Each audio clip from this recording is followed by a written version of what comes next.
내년 3월 9일 20대 대통령 선거가 오늘로써 77일 앞으로 다가왔습니다. 양강 체제를 유지하고 있는 이재명 더불어민주당 후보와 윤석열 국민의힘 후보는 아들과 부인 의혹 등에 휩싸이면서 도덕성에 흠집이 난 상황입니다. 네거티브 공방만 남고 정책 행보는 실종된 유례없는 비호감 대선이라는 비판까지 나옵니다.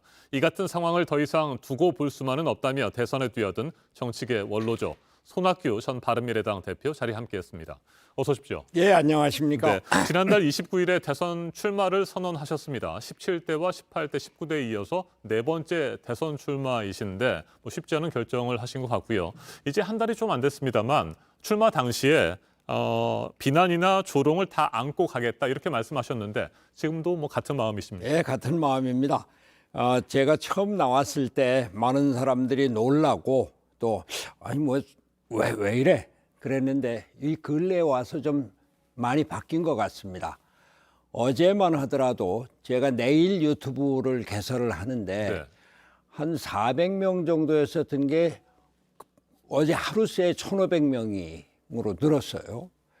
그 대통령제 폐지에 대한 관심이 높아지고 그 뒤에 윤석열 후보가 청와대 축소를 얘기를 하고 네.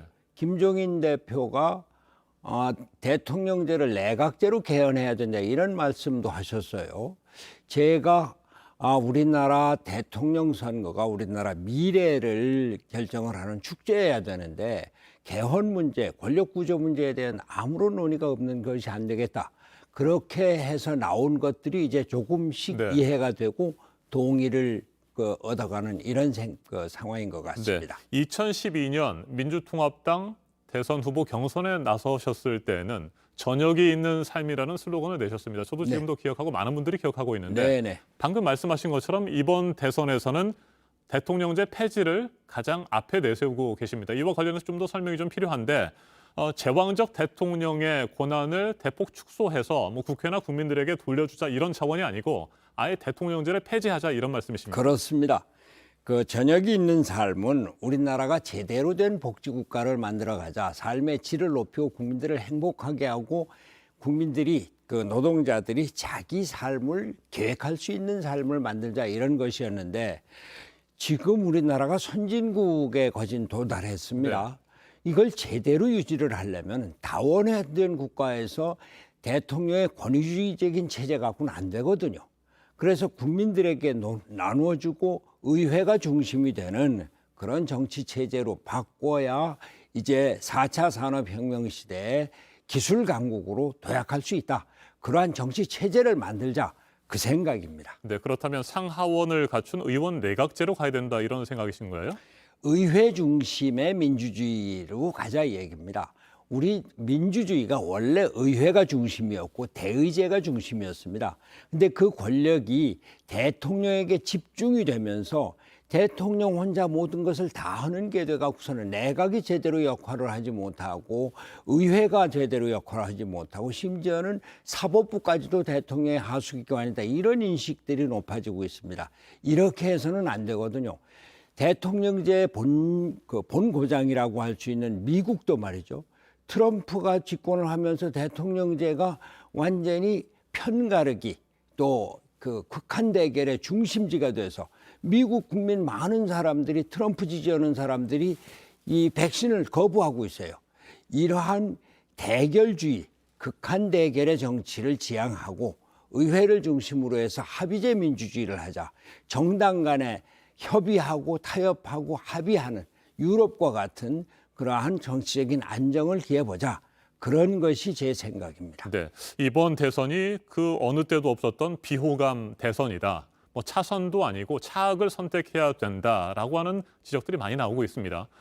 대통령 선거에 출마하신 분으로서 또 정치계 원로로서 이번 대선 어떻게 보고 계세요?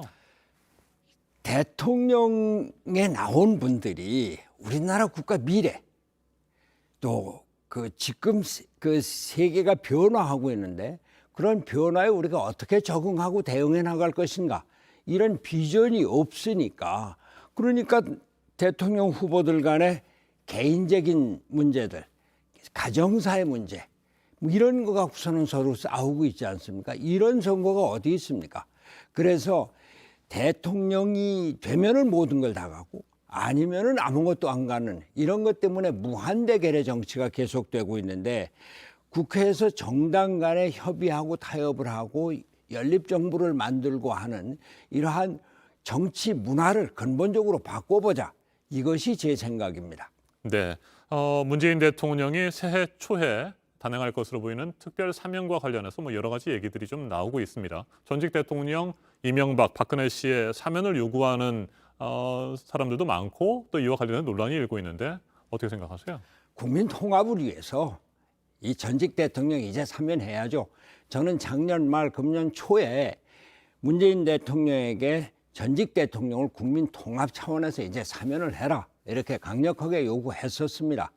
지금 사면을 앞두고 여러 가지 정치적인 고려를 하고 있는 모양인데 정치적인 고려에 앞서서 대선에 관계없이 전직 대통령을 사면해서 우리나라 국격도 높이고 국제사회에서 대통령이 계속 그 감옥에 가 있는 이런 나라의 어떤 막 모습은 이제 보여주는 걸 이제 끝내야 된다 이런 생각입니다. 네, 앞서 이번 대선에 대해서 부정적인 평가를 좀 내려주셨는데 그렇다면 제3지대 후보들이 좀 더 확실한 모습들을 좀 보여줘야 될 텐데 뭐 그것도 역시 부족하지 않느냐 이런 비판이 있습니다. 어떻게 생각하세요? 아니 제3지대라고 하는 것이 그 정치 권력을 함께 나눠가는 것이 돼야지 제3지대가 제1당이나 제2당에 가서 뭐 들러붙는다.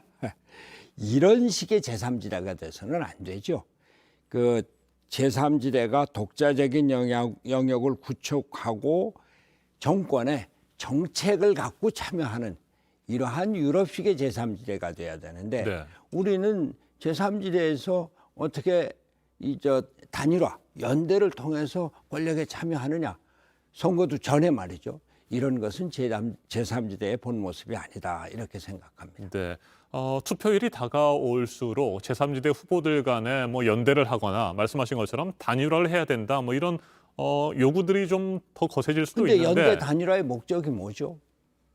이게 의회가 중심이 돼서 네.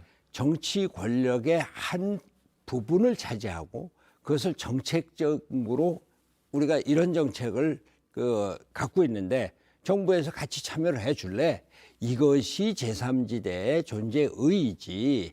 내가 제3지대 연대해서 뭐 정권에 어떻게 참여하느냐? 이것은 제3지대 본래 뜻과 다른 것이다. 이런 말씀을 드립니다. 그러니까 절대 뭐 다른 후보와 단일화하지 않고 끝까지 완주하시겠다 이렇게 물론 받아들이면 완주를 되겠습니까? 하고 다만 우리나라 권력 구조 개편, 개헌에 대해서는 그건 뭐 제1당이건 제2당이건 제3당 뭐 다른 당하고 같이 협의를 하고 또 그런 것에 대해서 연대를 해 나갈 수 있겠죠. 알겠습니다. 오늘 여기까지 듣도록 하겠습니다. 혹시 미처 말씀 못하신 부분이 있으면 국민 여러분께 뭐 한 말씀 하시겠습니까? 우리나라 대통령이 말이죠. 네. 미래를 보는 비전의 리더십을 가져야 되고 극단의 분열 사회에서 통합의 리더십을 가져야 되고 이것을 위해서 정치 체제를 바꿔나가는 민주주의 리더십을 가져야 됩니다. 이러한 그 새로운 대통령의 리더십을 갖고 국민들이 대통령을 선택해 주시길 바라고 제가 비전의 리더십, 통합의 리더십, 민주주의 리더십을 갖고 나왔습니다. 저를 도와주십시오. 이런 말씀을 드립니다. 알겠습니다. 여기까지 듣겠습니다. 손학규 전 바른미래당 대표였습니다. 말씀 잘 들었습니다. 감사합니다.